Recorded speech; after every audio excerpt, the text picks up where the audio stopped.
ජීවිතේ මිනිස්සෙකුට තියෙන්න පුළුවන් තවත් ලොකුම ඇසට් එකක් තමයි මයින්ඩ් ක්ලැරිටි එක කියන එක.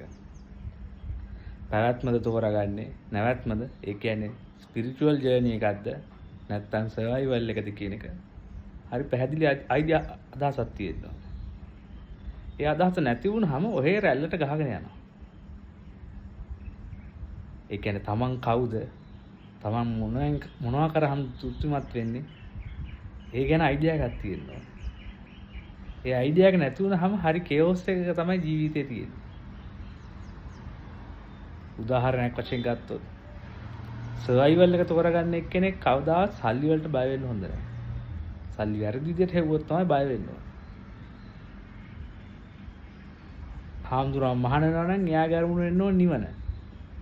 එයාට ගිහියන්ගේ දේවල් වල තේරුමක් නැති වෙන්න ඕනේ. ඒක ඇත්තට මෙයාට ඕනද නැද්ද කියන එක. එම් ක්ලැරිටි එක අපේ এডুকেෂන් වලින් හැදෙන්නේ නැහැ. ඒකයි ලංකාවට ගොඩක් ප්‍රශ්න තියෙන්නේ. ගොඩක් වෙලාවට ක්ලැරිටි එක හැදුනොත් හැදෙන්නේ කාගේ හැරි කුල්ල කුජීත වෙලා වයසට ගිහිල්ලා එහෙමයි.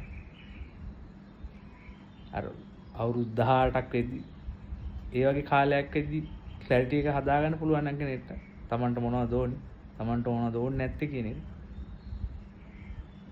සෑහෙන්න රට මීට වඩා ඉස්සරහට යනවා.